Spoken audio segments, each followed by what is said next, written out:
Shalom Bapak Ibu, damai sejahtera Tuhan menyertai kita semua. Kita kembali di 5 menit penuh harapan.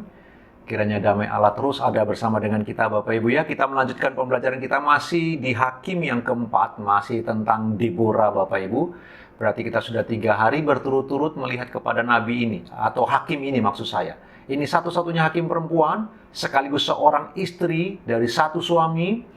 Dia juga seorang panglima perang karena dia memimpin pertempuran untuk menaklukkan Raja Yabin yang dipimpin oleh panglima perangnya yang bernama Sisera.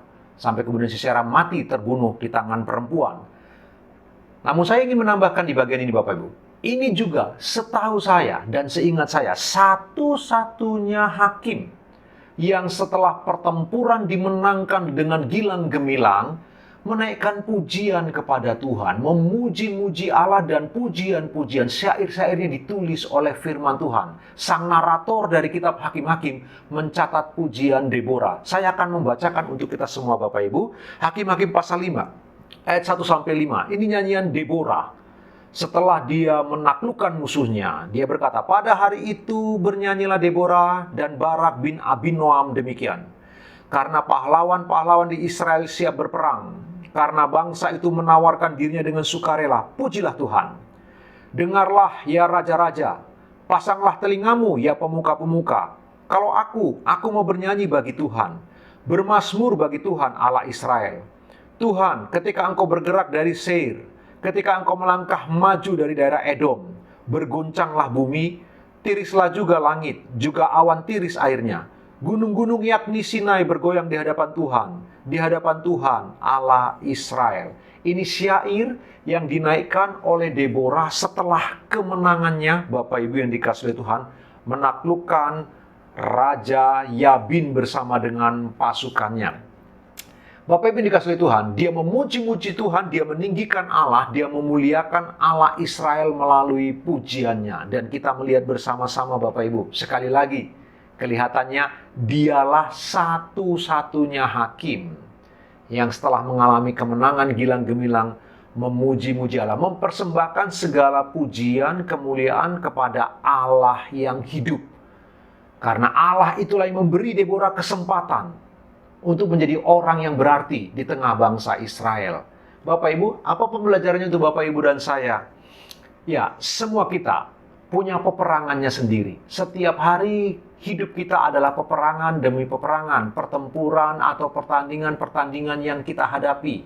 Baik di tempat kita bekerja, baik di dalam kita bergereja, dalam kita melayani, dalam kita bersekolah yang sedang menjalani pendidikan, bagi mereka yang membangun usaha atau berjualan. Semua kita sedang bertanding dalam pertandingan kita masing-masing. Pertandingan yang tanpa musim. Peperangan yang tidak mengenal musim. Setiap hari kita sedang berperang, setiap hari kita sedang bertanding Bapak Ibu. Dan di sana dalam pertandingan-pertandingan itu ada kemenangan-kemenangan yang kita peroleh. Barangkali ada kekalahan-kekalahan juga yang kita peroleh Bapak Ibu. Kita nggak perlu pusing apakah menang atau kalah. Tetapi poinnya, kalau engkau menang, muliakanlah Allah. Mari kita persembahkan semua pujian kemuliaan kepada Allah. Namun kalaupun engkau kalah, tetaplah engkau memuliakan Allah. Itulah konsep perjanjian baru Bapak Ibu. Bagi kita, menang dan kalah seharusnya tidak mempengaruhi kita untuk terus memuliakan Allah. Karena kekalahan kita di hari ini bisa saja sebuah kemenangan di hari yang esok sedang menanti Bapak Ibu. Atau mungkin kekalahan kita hari ini Tuhan izinkan supaya melalui kekalahan kita sedang belajar sesuatu. Kita bertumbuh lebih dewasa. Kita mengerti lebih baik, sehingga di depannya, ketika kita mengalami pertempuran yang lebih berat, pertandingan yang lebih berat secara rohani, Bapak Ibu, kita beroleh kemenangan yang gilang gemilang. Poinnya Bapak Ibu, hidup ini memang harusnya memuliakan Allah. Seperti Deborah, ketika beroleh kemenangan, dia memuji-muji Tuhan, dia memuliakan Allah, menulis syair-syair ini, yang oleh sang narator, dituliskan dalam Hakim-Hakim pasal yang kelima.